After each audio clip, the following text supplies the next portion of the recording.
Hello guys, স্বাগতম আপনাদের সবাইকে আমাদের আরেকটা নতুন ভিডিওতে। আশা করি আপনারা সবাই ভালো আছেন। তো চলুন শুরু করা যাক আজকে ভিডিওটা। আর আজকে ভিডিওটা শুরু করছি সকালবেলা নাস্তা বানানোর থেকে। তো চলুন দেখে আপনাদের আজকে সকালে কী রান্না করতেছি আমি। এখানে আমি আলু নিয়ে নিছি সকালবেলা। এই যে আলুগুলো এখন সিদ্ধ করতে দেব চুলাতে। আর এখানে তুলে দিছি হচ্ছে গিয়া মাছের পুরপুরি। এটা রান্না হচ্ছে মাছের পুরপুরি। আর হচ্ছে গিয়ে আজকে সকালকার নাস্তা হচ্ছে গিয়ে মাছের পুরপুরি আর হচ্ছে গিয়ে আলু ভর্তা। আর কালকে রাতে ডাল আছে। আমার সকালকার তরকারি রান্না হয়ে গেছে আর আলু সিদ্ধ হয়ে গেছে। এখানে আমি আলু নিয়ে বসে পড়ছি ভর্তা বানাতে। এই যে আমি আলু ভর্তা বানাতে বসছি। এখানে আলু নিয়ে নিছি, পেঁয়াজ নিয়ে নিছি, শুকনো মরিচ নিয়ে নিছি। এখন আমি ভর্তাটা বানিয়ে নিব, তারপরে হচ্ছে গিয়ে আপনাদের দেখাচ্ছি। যে আমার আলু ভর্তা করা হয়ে গেছে, আমি এখন ভাত নিয়ে বসে পড়ছি ভাত খেতে। এই যে আলু ভর্তা করে নিচ্ছে। আর এই যে সকালে যে মাছটা রান্না করছিলাম ওটা সবাই খাওয়া দাওয়া করে নিছে, এর জন্যে তরকারি আর বেশি নাই, অল্প একটু আছে। এটা দিয়ে আমার হয়ে যাবে। এখন আমি খাওয়া দাওয়া করবো, সবাই খাওয়া হয়ে গেছে। তা এখন আমি যাচ্ছি হচ্ছে গিয়ে বাজারে। মা গেছে বাজারে আগে, এখন আমি মাকে আনতে যাচ্ছি। মা এত ভারী ব্যাগ নিয়ে আসতে পারবে না, তাই আমাকে বলছে তুই একটু পরে আসিস, আমি আগে যাচ্ছি। তো এখন আমি মাকে গিয়ে বাজার থেকে নিয়ে আসবো। আমার সাথে মিরানকেও নিয়ে যাচ্ছি, কারণ বাড়িতে কেউ নাই। মিরান্ডার কোথায় রেখে যাব? এখন অনেক রোদ উঠেছে। বলছিলাম তো যে মা বাজারে গেছে, বাজার থেকে মাকে আনতে যাব। কিন্তু আমিও আনতে যাওয়ার জন্য বেড়েছি, পরে দেখি যে মা চলে আসছে, আমার আর যাওয়া লাগে না। তো আমি আর বাজারে যাইনি। আর আজকের বাজার মা করেছে, আমি বাজারে যাইনি। তো চলেন আপনাদেরকে দেখাই দিই আজকে মা কি আনলো বাজার থেকে। বাজারে তো আজকে তো অনেক বেশি রোদ উঠছে, মা বেশি বাজার করতে পারে নাই, হালকা পাতলা কিছু বাজার করে নিয়ে চলে আসছে। চলেন আপনাদেরকে দেখাই কি আনছে আজকে আমাদের বাজার। এখানে পেঁপা নিছে, পটল নিছে, মিষ্টি কুমড়া নিছে, আলু নিছে, তারপরে যে পেঁয়াজ আনছে। আর এই যে এটা হচ্ছে ডাটা, কচি কচি ডাটা, ছোট ছোট, এগুলো আনছে। এই ডাটাগুলো আনছে। এই হচ্ছে আজকে আমাদের হাবিজাবি টুকটাক বাজার। মা তো কী কী বাজার আনছে সেটা আপনাদেরকে দেখা দিলাম। তো এখন আমি যাবো ওগুলো বাজারগুলো সব পরিষ্কার টরিষ্কার করবো, ফ্রিজে ঢুকানো লাগবে। তারপরে আবার দুপুরবেলা কী রান্না করবো সেটাও কাটাকুটি করে নেওয়া লাগবে।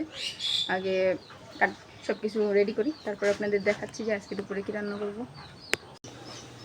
সব কিছু কাটাকাটি করে নিয়ে আমি রান্নাঘরে চলে আসছি রান্না করতে। আর আমি রান্না শুরুও করে দিছি। এখানে তরকারি তুলে দিছি আমি।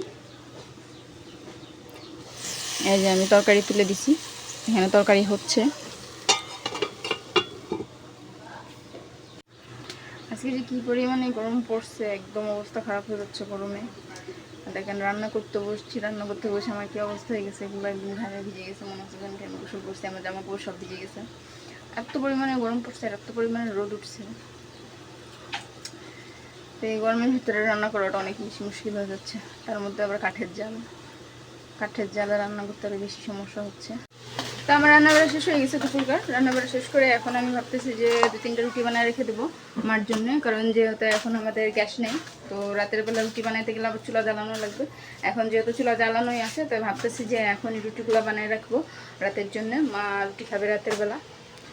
এখানে আমি হচ্ছে গিয়ে আটার পানিটা ফুটিয়ে নিছি ভালো করে। এখন এই পানির ভিতরে আমি আটা দিয়ে আটা গুলে নিব। আর আমি হচ্ছে গিয়া আটার পানিটা ফুটে তারপরে ওর ভিতরে আটাটা দিয়ে আটাটা সিদ্ধ করে রুটি বানাবো, যাতে রুটিটা নরম হয়। কারণ হচ্ছে গিয়ে আমাদের বাড়িতে কেউ শক্ত রুটি খেতে চায় না, কাঁচা আটা দিয়ে রুটি বানাইলে শক্ত হয়, আর এইভাবে রুটি বানাইলে নরম হয়। এর জন্য আমি এভাবে রুটি বানাবো। এই যে আমার সবগুলো রুটি বানানো হয়ে গেছে। আমি সবগুলো রুটি বানাইছি, এক হাতে বানাইছি, এক হাতে শেখেছি। এই জন্য আমার ভাজা বেলা দুইটাই শেষ হয়ে গেছে, আর একটা আছে তাওয়াতে ওটা। আর এভাবে আটা সিদ্ধ করে রুটি বানালে কিন্তু রুটিটা অনেকক্ষণ পর্যন্ত নরম থাকে, সহজে শক্ত হয় না। এই যে দেখেন কত নরম রুটিটা, দেখছেন? আর এরকম নরম ওই ঠান্ডা হওয়ার পরে এরকম নরমই থাকবে। আর যদি কাঁচা আটা গরম পানি দিয়ে গুলায় আমি রুটি বানাই না, তাহলে আটাটা বাতাস লাগার পরে রুটিটা কেমন শক্ত হয়ে যায়। কিন্তু এই রুটিটা কিন্তু শক্ত হয় না সহজে, এই রুটিটা অনেকক্ষণ পর্যন্ত নরম থাকে। তাই যে এখানে আমি রুটি বানিয়ে নিয়ে আসছি, আর মিরান বাবু এখন রুটি খাবে চিনি পানি দিয়ে। এদিকে মা ভাত খাচ্ছে সবজি দিয়ে,